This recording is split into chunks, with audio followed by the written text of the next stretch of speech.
بعض اوقات دیکھا گیا کہ عورتیں غصے میں بد دعا زیادہ کرتی ہیں. یہ بہت بری عادت ہے. عام طور پر نوجوان بھائی بہنوں کو غصہ زیادہ دلاتے ہیں اور بہنیں بھائیوں کو بد دعائیں زیادہ دیتی ہیں.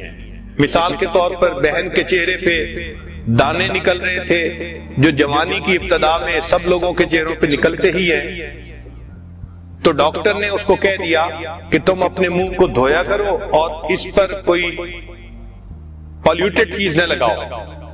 چنانچہ بھائی کو پتہ چل گیا کہ ڈاکٹر نے کہا ہے کہ بہن کے چہرے پر کوئی ایسی چیز نہیں لگنی، تو آتے جاتے وہ کبھی بہن کے چہرے پہ انگلی لگاتا، کبھی ہاتھ لگاتا، اس کو غصہ دلاتا. یہ بھائیوں کی عادت ہوتی ہے، وہ بہنوں کو غصہ دلا کے خوش ہوتے ہیں. مگر ایسے موقع پہ بہنوں کو برداشت کرنا چاہیے اور ان کو بد دعائیں نہیں دینی چاہیے. کئی عورتیں ایسی ہوتی ہیں کہ بد دعائیں دیتی ہیں اور غصے میں کہی ہوئی باتیں بھی بعض اوقات اللہ کے ہاں قبول ہو جاتی ہیں اور پھر بعد میں ساری عمر روتی رہتی ہیں. نبی علیہ السلام نے ارشاد فرمایا کہ غصے کی حالت میں تم بد دعا نہ کرو، اس لیے کہ غصے کی حالت میں کی ہوئی دعا بھی قبول ہو جاتی ہے. کئی مائیں اپنے بچوں کو بد دعا دے دیتی ہیں اور وہ بد دعا قبول ہو جاتی ہے اور پھر بعد میں ساری عمر روتی رہتی ہیں. ہم نے اپنی زندگی میں ایک واقعہ دیکھا. ایک عورت تھی جو گلیوں کے اندر تنکے چنتی تھی اور محلے کے سارے لڑکے اس کا مذاق اڑاتے تھے. کچھ بچے اس کو کوئی کنکر پتھر بھی مار دیتے تھے، باتیں کرتے تھے. مگر امی مجھے ہمیشہ سمجھاتی تھی کہ بیٹا تم نے کبھی اس کے ساتھ کوئی مذاقیہ بات نہیں کرنی اور کبھی اس کے ساتھ کوئی ایسا معاملہ نہیں کرنا. تو میں ہمیشہ امی سے پوچھتا تھا امی وجہ کیا ہے؟ امی کہتی تھی کہ ہاں کوئی وجہ ہے جس سے میں تمہیں سمجھا رہی ہوں کہ اس عورت کے ساتھ ایسا نہ کرنا، یہ بہت غمزدہ عورت ہے.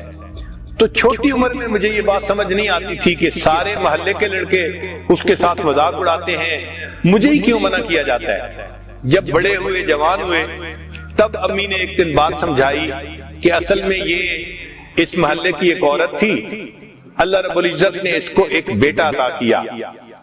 اب وہ بیٹا چھوٹا تھا اور اس کو ماں سے بہت اٹیچمنٹ تھی.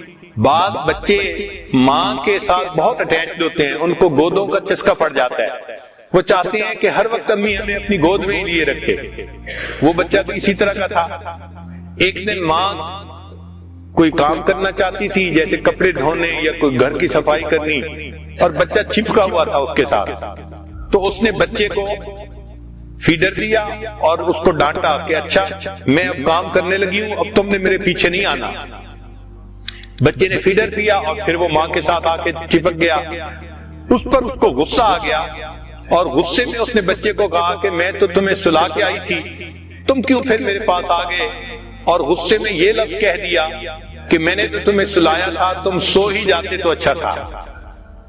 یہ اس نے غصے میں بات کر دی کہ سو ہی جاتے تو اچھا تھا. چنانچہ اللہ نے اس کی اس بد دعا کو قبول کر لیا.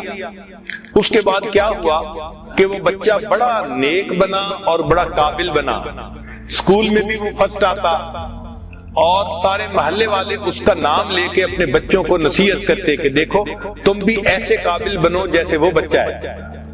پھر اس کے بعد اس نے بزنس کیا اور اللہ کی شان کہ اس کا بزنس بھی بہت اچھا ہوا. پورے محلے میں وہ بچہ ایک ماڈل سمجھا جاتا تھا، ہر ماں باپ اس کو محبت کی نظر سے دیکھتا تھا. چنانچہ وہ بچہ شکل میں بھی خوبصورت تھا، اس کی تعلیم بھی بہت اچھی اور اس کا کاروبار بھی بہت اچھا. جب وہ جوانی کی عمر کو پہنچا تو ماں نے اس کے لیے ایک بہت خوبصورت پڑھی لکھی لڑکی کا انتخاب کیا. اللہ کی شان دیکھیں کہ جب شادی کی سب تیاریاں ہو گئیں تو شادی میں ابھی 3 دن باقی تھے. گھر کا فرش دھویا گیا اور یہ بچہ کسی کام کے لیے ذرا تیز چلتا ہوا وہاں سے جب گزرا تو اس کا پاؤں پھسلا، یہ سر کے بل گرا اور اس بچے کی وفات ہو گئی. اللہ نے دعا ماں کی قبول کی تھی بچپن میں، مگر اللہ نے اس وقت پھل نہیں کاٹا، اللہ نے اس پھل کو پکنے دیا. اے میری بندی تو نعمت کی ناقدری کرتی ہے، میں اس پھل کو پہلے پکاؤں گا اور جب یہ بہترین پک کے تیار ہو جائے گا اور لوگ اس کی جوانی کو دیکھیں گے، کاروبار کو دیکھیں گے، اخلاق کو دیکھیں گے، میں اس وقت اس پھل کو کاٹوں گا تاکہ تمہیں پتہ چلے تم نے میری کس نعمت کی ناقدری کی۔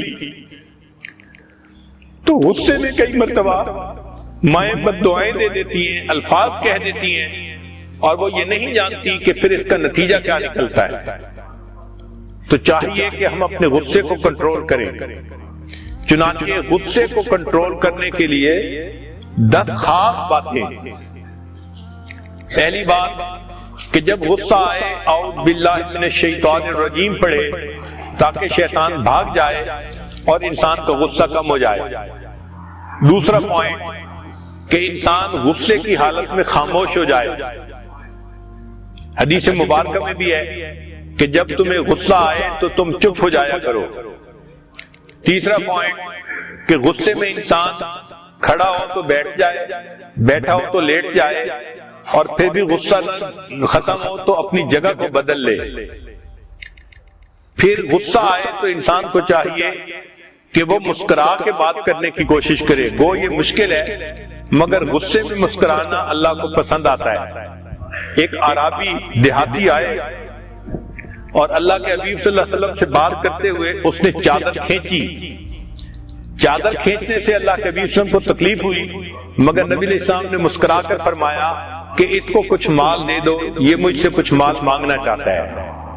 تو اللہ کے حبیب صلی اللہ علیہ وسلم نے پریکٹیکلی دکھا دیا کہ دیکھو غصے کی حالت میں بھی انسان کو اگر اپنے اوپر کنٹرول ہو تو وہ مسکرا سکتا ہے۔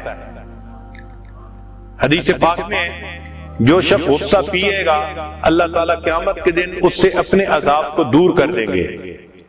غصہ انسان کے ایمان کو اس طرح خراب کر دیتا ہے جیسے سرکہ شہد کو خراب کر دیتا ہے۔